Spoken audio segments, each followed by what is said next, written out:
Урлаг соёлын их ундраг хааш нь урсан юм. Ирхэм сонсогчдоо та бүхэн маань тавтаа сайхан байна уу? За манай урлаг соёлын их ундраг хааш нь урсан бэ? Манай шөмж нэвтрүүлэг маань эхэлж байна. За өнөөдрийнхөө энэ нэвтрүүлэгт би Монгол Улсын соёлын тэргүүний ажилтан дуучин Дэлгэр Мөрөнгөө урьж оролцуулж байна. Бид хоёр Дэлгэр Мөрөнгийнхөө уран бүтээлийн замлын тухай их ярьлаа. Тэгээд хамгийн сүүлийнх нь хийсэн аялан тоглолтын тухай сонин сайхныг сонсч байлаа. Тэгээд Европын албаны 9 орноор тийм ээ монголчуудаа зориулаад тоглоод ирсэн гэж. Тэгээд энд яриан дунд чинь нэг санаа чинь надад их сонин заавал хөндөвчтэй сэдв санагдлаа л да. Ер нь уран бүтээлч хүн гэдэг бол энэ өөрийнхөө авиасыг, энэ ард түмнээсээ өгсөн энэ хүндэтгэлийг бол заавал өөрийнхөө тэр эргүүлж заавал төлж явах ёстой. Эргүүлж заавал хүртээж явах ёстой. Энэ уран бүтээлчүнд нийгмийн ухамсар гэж нэг том юм байх ёстой. Энэ олон түмэндээ байнга уулзж явах ёстой гэдэг нэг санаа өөрөө хэлсэн л дээ.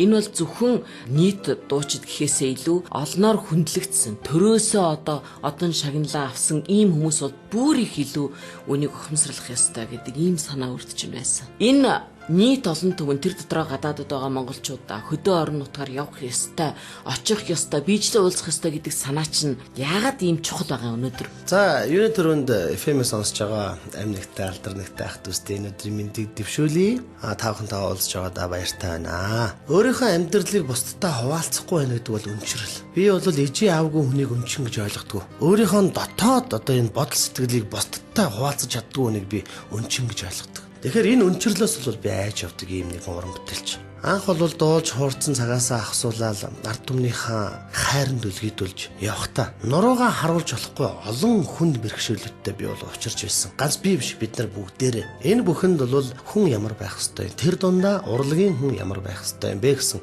бодол бол надад хамгийн түрүүнд дуут ерөнхийлөгч гэдэг үгээр орж ирж байсан. Өнөөдрийн олон сайхан эрхэм дээд дарга нар бол үгэн хэлэх гэж үлэн үзнэ.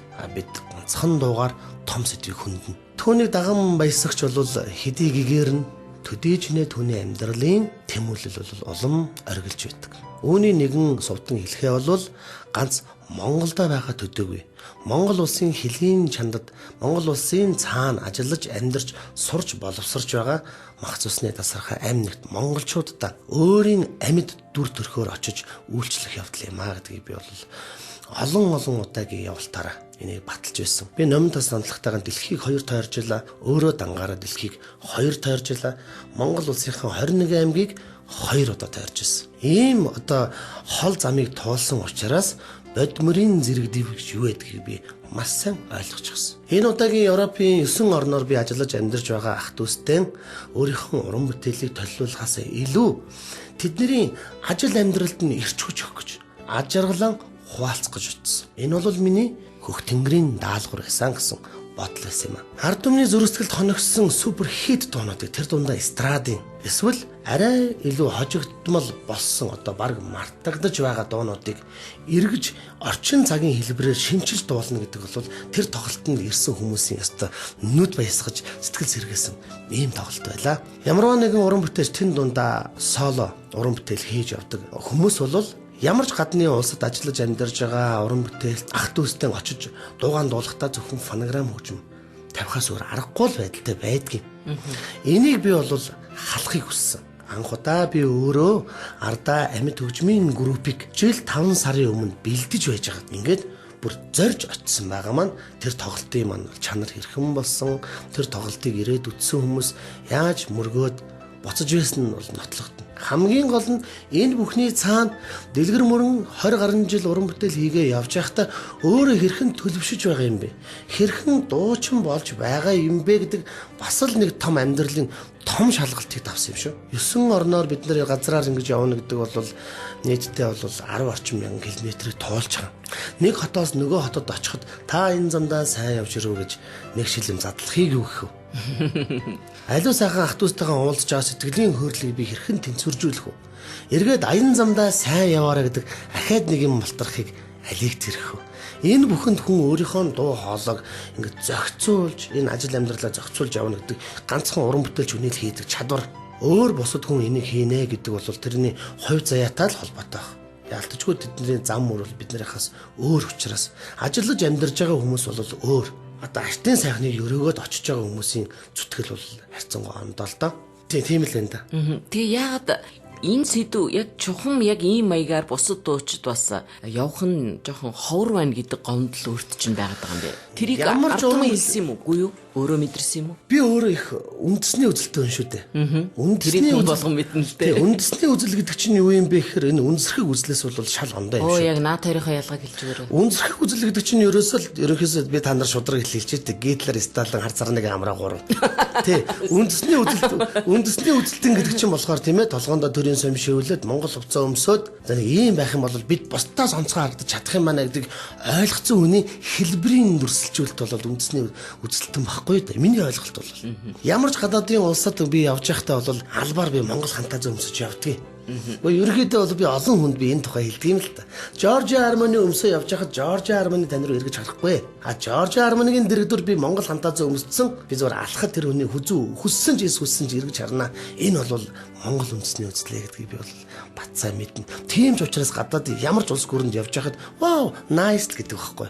Тийм ээ би тэрийг мэддгийн л гэж хэлэхээс би өөр яах юм бэ? Энэ бол бидний Монгол хүн дэлхий дээр бусдаас юугаараа онцлогтой даваа талтай юм бэ гэдгийг л илэрхийлэх гэж байгаа миний үндэсний үзэл. Тэрнээс бол мэдээж энэ Hugo Boss, Giorgio Armani гоё шүү дээ. Гоё бол бидний одоо өв уламжлал, ёс суртахуун, зан заншлаасаа гарч ирсэн эртний хувцас бод бол яалтчгүй дэлхийг бас нэг өөр өнцгөөс харуулах бидний өв соёл яалтчгүй.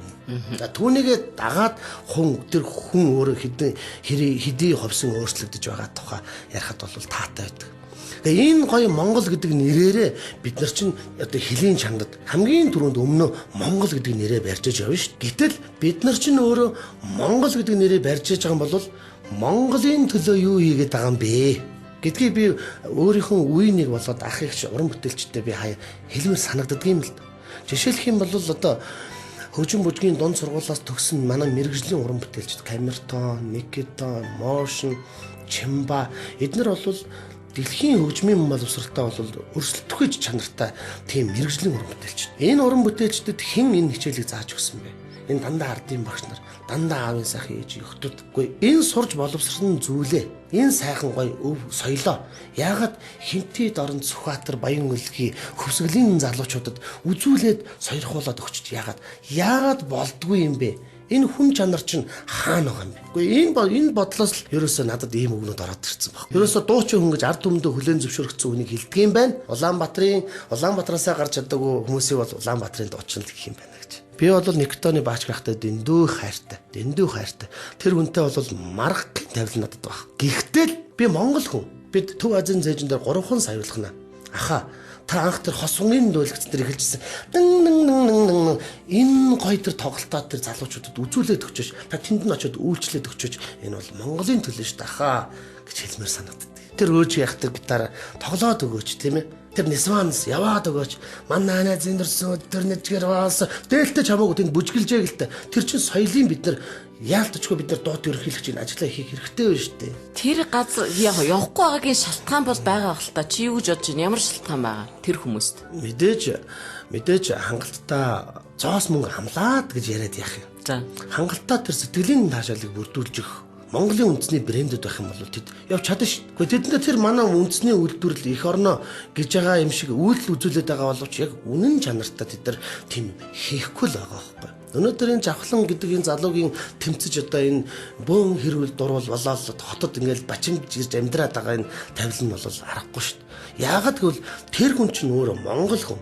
Тэнд ажиллаж амьдарч байгаа өөртөө адилхан тэр гоё Монгол өв уламжлалаар амьдарч байгаа хүмүүст бид та нарт дутагтаад байгаа мó та нар биднэр дутагтаад байгаа мó гэдгийг хэлэх гээд арга ядаад байгаа хэлбэр واخхой. Гэхдээ тэгвэл бид нар энэ Улаанбаатар хотод энэ ч ингээд шамбарлалаа тийм ээ бөөн стрессэн дунд гэж амьдарч байхын оронд бид нар бас нэг чөлөөт нэг сайхан гоё тэлж амьдрээ л да. Тэр тэлэлт маань юу юм бэ гэхээр тэр соёлын үе бус тараагач түгээгээч түгэн дэлгэрүүлээч гэсэн яг л нэг би бол ийм шалтгаан илчгээд байгаа байхгүй юу. За мэдээж нэгдүгээртгүй Дэгийн минь одоо хэцүү ээ штэ. Нэгдүгээр одоо эдийн засгийн ямар нэгэн санхүүгийн боломж одоохондоо болоолгаа. Яг гэвэл бид нар ингэж зүгээр нэг очимооргүй байна. Ийм тоглолт тиймэр байна. Хоёрдугаар тэнд очиод одоо электро техник хэрэгсэл соёлын ордон юу тайз юм нь одоо ямар байдیں۔ Хэцүү шүү дээ. Гэх мэтлэн. Хайртай эгч минь энэ бүхнийг яриад байх юм бол энэ амьдарч байгаа насны минь тоог үүсэхгүй шүү дээ. Өнөөдөр энийг эртхэн ойлгож ухаарсан хүн бол мөнгнөөс илүү үнцэнтэй зүйл байдаг юм аа гэдгийг ойлгоцсон байх ёстой. Энэ бол хүний хүн чанараа. Хүний хүн чанараас илүү өмнө гарсан зүйл одоохондоо бол хүний ертөнцид алгаа. Энийний дээд нь байж гэмээр энэ бидний амьдрал босуу. Ийм байж бидний үе үедээ дамжих алдар суу босуу. Би бол ингэж л хорвоог хардаг. Би зоосны нөхөр би хорвоог хардаггүй. Тэртээ дөрвөө миний амьдрал ард түмнийхээ дунд бөөлөгдсөн хангалттай сайхан амьдрал. Юугаарч дутаагүй, эрүүл сайхан ажралтай хаашаа жарсан намайг таньдаг, хаашаа жарсан би тэднийхээ хайрладаг. Энэ хайрын дунд хайрыг бол мөнгөөр би зүүрлэж би VIP амьдралаар би явах дурггүй. Тэртээ дөрвөө 3 сая хүний чинь 200-500-аад мянганд өнөөдөр дэлхийн нийтдээ хөл нийлж алхах гэж байна уу даа л гэсэн хэлбэр дээр явж байгаа болохоос ш өнөөдөр яг гадаадаж ажиллаж амьдарч байгаа ард түмнийг та нар хараад үзэх юм бол бас л амархан биш шүү. Тэд нар бүгд цагийн ажил хийж чинь ажилгүй болвол тэд нар хоолгүй хоном харахгүй штэ. Тэд нар чинь Америк төрсэн биш. Тэд нар чинь Польшд төрсэн биш. Тэд нар чинь Чех төрсэн биш. Бид зөвхөн Монголдоо л байна. Гэтэл энэ Монголоо бид өөртөө сэрэх хэрэгтэй юм. Ерөөсөө Монгол их хормонд биднээс юуч гуйгаагүй штэ. Монголоосоо л бид нар юм гуйгаад л ингээд л яваад л байгаа болохоос ш өнөөдөр бид нар харин ч азтай. Бурхан минь бид нар Төв Азийн зээжин дээр дон дээр сууж хоорондоо хэрэлдсэн энэ хэрүүл тэмцэлчин болохоос ш дэлхийн өөр бусад далаагаар хүрээлэгдсэн гадаадын орнууд бол хуурай шороогоо далаараагаа зөөж хуурай газрыг бүтээн байгуулж байна. Гэхдээ энэ одоо хөгжил мөн үү? Энийг харсан би бол эх орноо өмөрч өмцөхгүй байх юм бэ. Ямар ч байсан би танаас шудраг хэлье. Миний Монголын эх орн хинээс ч дордоогүй.